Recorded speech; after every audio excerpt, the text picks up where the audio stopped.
हाँ तो फ्रेंड्स, आज हम लोग पढ़ेंगे अनुपात और समानुपात, जिसे इंग्लिश में कहते हैं ratio and proportional. Ratio and proportional. इसमें हम जानेंगे पहले कि अनुपात क्या होता है, समानुपात क्या होता है, इसको किस तरह से किस ऑर्डर में रखा जाता है, और फिर जानेंगे इस पर कैसे सवाल आती है और किस तरह से लगाया जाता है। सिंपल वे से लेकर एकदम कॉम्प्लेक्स वे तक चलेंगे हम लोग, मतलब कि सरल से जटिल की तरफ चलेंगे। ठीक है, तो सबसे पहले हम देखते हैं a बटा बी बराबर सी बटा डी यदि कोई है तो उसको हम और क्या क्या लिख सकते हैं, अनुपात में कैसे आता है, यही चीज हमको जानना है। तो हम पहले ये देखिए, जो चीज a बटा बी और बराबर है सी बटा डी के, ये इसको हम और किस तरह से लिख सकते हैं। ये जो बट्टा है ना, ये बट्टा है ना, इसको हम लिख सकते हैं a अनुपाते बी, यानी कि ये जो बटा था ना, यही अनुपात में हमारा कन्वर्ट हो जाता है। किसमें? अनुपात में कन्वर्ट हो जाता है। तो इसको हम लिख सकते हैं a अनुपाते बी, और ये बराबर है। तो इस बराबर को हम क्या करते हैं, यहां पर समानुपात, यानी समानुपात इस तरह से रहता है, समानुपाते कर देते हैं। फिर ये c जो है, इस c को इस तरह से लिखते हैं, और ये बट्टे को अनुपाते में करते हैं, और ये d हम इस तरह से लिख देते हैं। ठीक है, a अनुपाते b समानुपात c अनुपाते d, यही हमको पढ़ना है, इसी पर हमको सवाल करना है।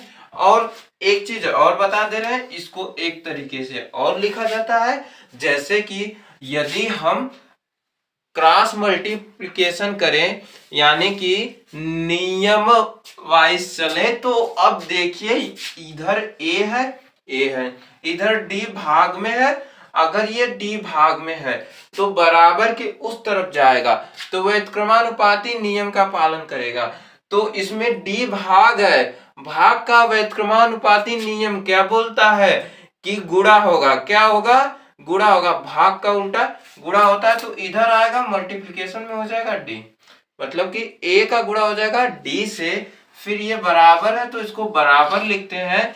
इधर c है तो c को पहले लिखते हैं, फिर इधर b है, इधर b भी नीचे भाग में है, तो ये भी उधर जाएगा, तो ये भी व्युत्क्रमानुपाती मतलब कि उल्टा होता है। ठीक है, तो भाग का उल्टा होता है गुणा, तो इधर आएगा तो गुणे में हो जाएगा b, गुणे में क्या हो जाएगा इधर आकर b।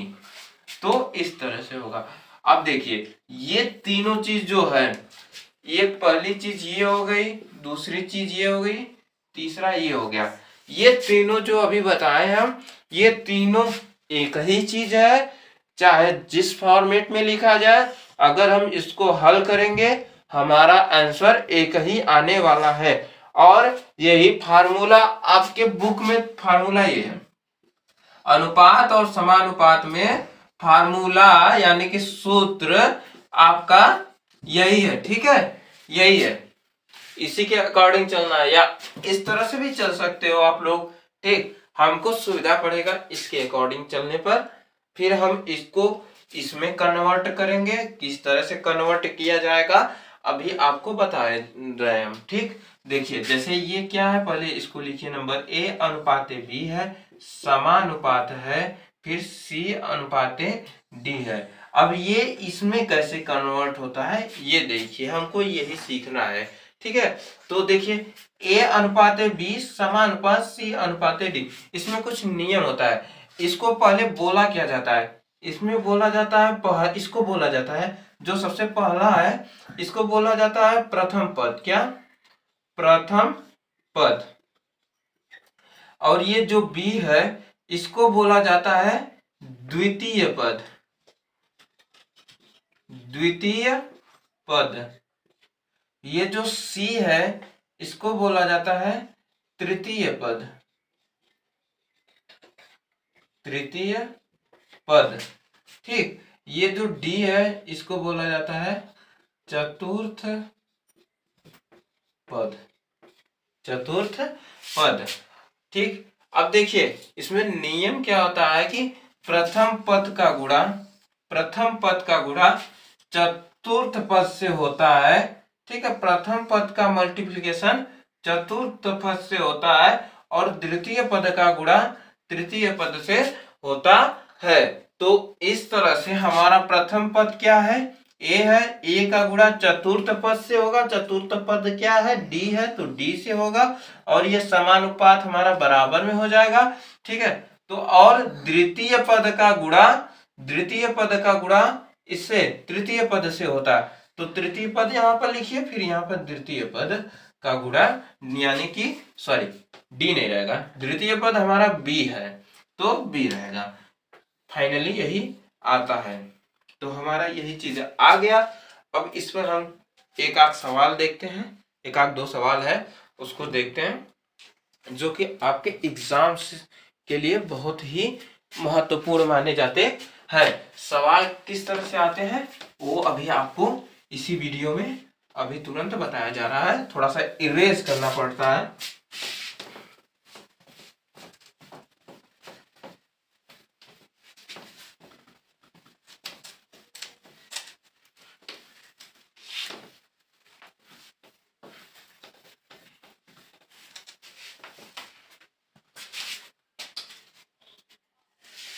ठीक, जैसे कोई क्वेश्चन हम लिख रहे हैं, क्वेश्चन जैसे कि 3, 5 तथा 9 की चौथी समानुपाती राशि निकालिए।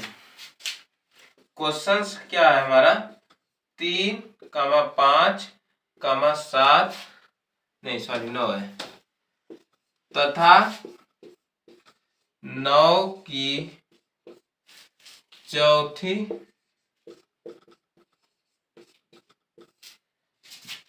समानुपाती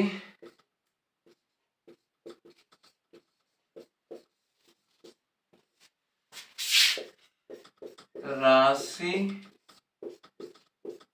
निकालिए। हमको बताना है 3, 5 तथा 7 की चौथी समानुपाती राशि बताना है। तो देखिए जिस क्रम में ये है उसको उसी क्रम में लिख दीजिए। 3 है 3 लिख दीजिए, अनुपात 5 है 5 लिख दीजिए, यहाँ पर समानुपात करिए। ठीक, 9 है 9 समानुपात, चौथी को हम लोग x मान लेते हैं। क्या मान लेते हैं, x। देखिए ये पहली हो गया, ये दूसरी हो गया, 9 तीसरी हो गया और हमसे पूछ दिया क्या, चौथी, तो चौथी को मान लिए हम क्या, x मान लिए, x मान लिए। अब हमने क्या बताया था, पहली जो पहला पद रहेगा इसका मल्टीप्लिकेशन चतुर्थ पद यानी कि सबसे लास्ट वाले पद, चतुर्थ पद सबसे लास्ट वाला होता है। एक तरह से हम एग्जाम्पल में देख लेते हैं कि हमने इसको बहुत तेज फेंक दिया, क्या किया, बहुत तेज फेंक दिया तो जाकर x के पास चला गया, तो मतलब कि इसका गुणा x में हो जाएगा, 3 गुणे x हो जाएगा। ठीक है, बराबर करेंगे फिर इसके बाद, और फिर जब एक बार बल लगा दिए तो दूसरी बार हमारे पास बल कम हो गया तो 5 को उठाकर फेंके तो यहीं पर जाकर गिर गया, तो 9 गुणे 5 हो जाएगा, 5 हो जाएगा। मतलब कि दूसरे पद का गुणा तीसरे पद से होता है, पहले पद का गुणा चौथे पद से होता है। ठीक है, तो अब ये 3 गुणे x है तो 3 गुणे x इसको लिखिए, 3 गुणे x न लिखिए।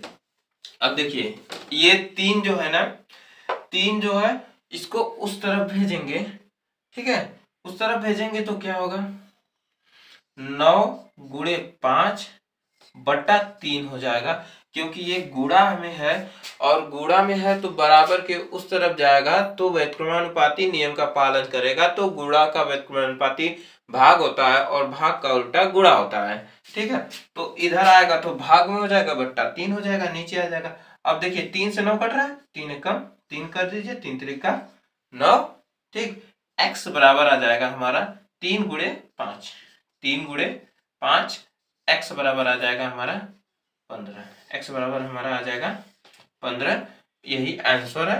अगर आपको लगेगा कि हमारी सवाल गलत लगी है या सही लगी है तो आप उसको भी चेक कर सकते हो। कैसे चेक कर सकते हो, यहाँ पर 15 रखोगे, ठीक 15 रखोगे, x की जगह 15 रखोगे, मतलब कि हमारा जहां पर x आएगा 15 या 45 आएगा, x की जगह हमने यहाँ पर 15 रख दिया।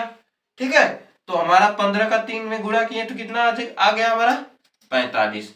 अब ये दोनों का गुणा करने पर 45 आया, तो इसका भी गुणा करने पर 45 आना चाहिए। अगर नहीं आएगा तो सवाल गलत लगेगा, अगर 45 आ जाएगा तो सवाल सही रहेगा। तो 9 5 जा यानी 9 25 45 होता है, यानी कि इधर भी 45 इधर भी 45, दोनों तरफ बराबर है, तो मतलब बैलेंस है। लेफ्ट हैंड साइड बराबर राइट हैंड साइड हमारा आ गया, इसका मतलब हमारा सवाल सही ये लगा है। आप लोग इस तरह से पेपर में भी चेक कर सकते हो कि हमारा ये सवाल है जो ये सही लगा है या गलत लगा है। ठीक है, तो वीडियो में अंत तक बने रहने के लिए धन्यवाद।